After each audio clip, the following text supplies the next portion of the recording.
Salam, salam makan sehat. Ya, dengar-dengaran. Nah, itulah topik kita kali ini ya. Kalau kita mendengar kata dengar-dengaran, biasanya kita langsung terkonek dengan anak-anak. Karena yang sering dikasih nasihat supaya dengar-dengaran adalah anak-anak. Tapi tahukah saudara, prinsip dengar-dengaran itu tidak hanya untuk anak-anak. Nah, dengar-dengaran seperti anak-anak bukanlah kebodohan, saudara ya. Bukan kebodohan. Ya, ternyata Allah pun melalui Musa menghendaki agar kita juga dengar-dengaran.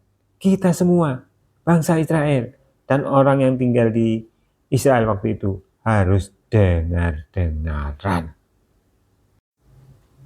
Nah, pada waktu itu Musa diperintahkan oleh Allah untuk mengumpulkan, bahasa Inggrisnya itu assemble ya, mengumpulkan bangsa Israel dan orang-orang yang tinggal di situ, sehingga ketika Musa membacakan hukum Taurat, mereka mendengar, saudara. Dan itu yang dikehendaki oleh Allah, saudara. Apa yang dimaksud dengan mendengar dalam Ulangan 31 ayat 12, saudara? Nah, dalam terjemahan literal standard version bunyinya sebagai berikut ya. Assemble the people dan seterusnya. Kemudian so that they hear and so that they learn and they have feared your God Yahweh and observe to do all the word of this law. Nah, setelah mereka dikumpulkan ya, kumpulkanlah mereka, gitu ya, bangsa itu ya, so that sehingga mereka mendengar, so that they hear, and so that sehingga supaya mereka belajar dan mereka takut akan Yahweh dan bisa dengan hati-hati melakukan firman Tuhan, perintah Allah, hukum Tuhan ya. Nah, kata sambung so that tentu menghubungkan dengan frase yang sebelumnya, saudara. Bahkan versi terjemahan literal lainnya menggunakan kata sambung to the end that. Jadi so that itu diterjemahkan juga to the end that, yang memiliki arti dengan tujuan agar atau supaya. Nah, frasa ini digunakan untuk menyatakan maksud atau tujuan dari suatu tindakan. Ini menunjukkan bahwa sesuatu dilakukan atau diatur sedemikian rupa agar tujuan tertentu dapat tercapai.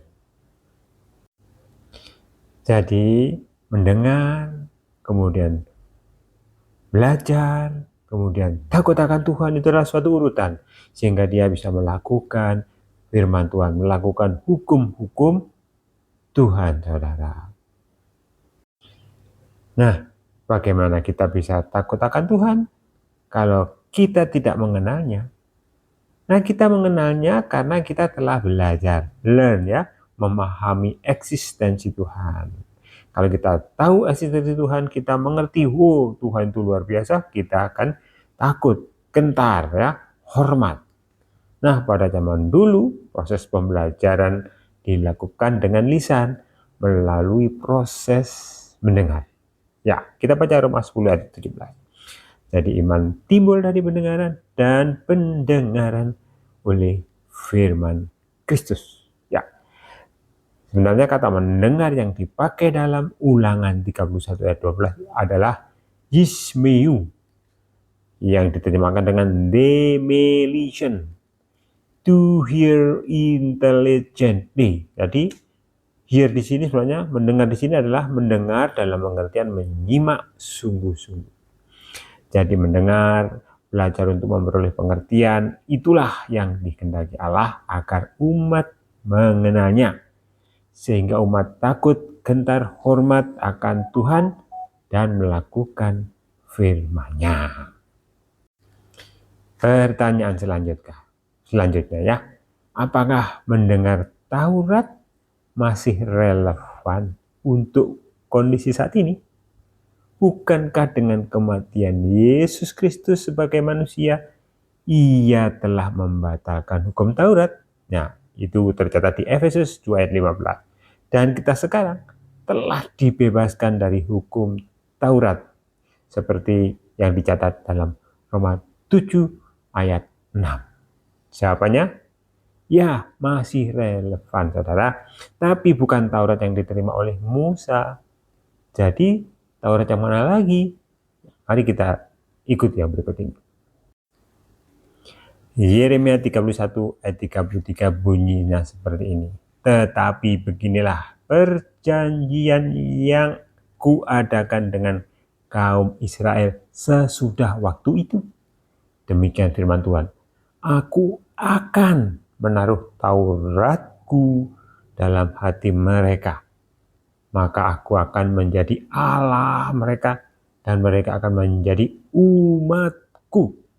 Nah, kita juga lihat Ibrani 10 ayat 16b. Aku akan menaruh hukumku di dalam hati mereka dan menuliskannya dalam akal budi mereka. Itulah Taurat yang harus kita dengar sekarang, yaitu Taurat yang Tuhan taruh dalam hati kita, hukum yang Tuhan taruh dalam hati kita ya. Coba kita simak lagi Yakobus 1 ayat 21. Sebab itu buanglah segala sesuatu yang kotor dan kejahatan yang begitu banyak itu, dan terimalah dengan lemah lembut firman yang tertanam dalam hatimu yang berkuasa menyelamatkan jiwamu. Nah, kita lihat lagi Amsal 9 ayat 6. Buanglah kebodohan, maka kamu akan hidup, dan ikutilah jalan pengertian. Nah, itulah bunyinya. Jalan pengertian diperoleh dari mana? Dari hikmat, saudara. Hikmat datangnya dari mana? Dari Roh Kudus, saudara. Roh Kudus yang tinggal di dalam hati kita. Oleh karena itu, dengarkanlah suaranya yang lembut itu. Nah, jadi sebelum bertindak, dengarkanlah hati nuranimu. Tuhan menaruh firman-Nya dalam hatimu. Dan dalam bertindak, gunakanlah akal budimu untuk merealisasikan apa yang Tuhan taruh dalam hatimu. Nah, akhirnya Tuhan, mari kita baca Amsal 9 ayat 9. Berilah orang bijak nasihat, maka ia akan menjadi lebih bijak. Ajarilah orang benar, maka pengetahuannya akan bertambah. Nah, itulah ciri-ciri orang bijak, saudara. Dia bisa mendengar. Tuhan Yesus memberkati. Amin.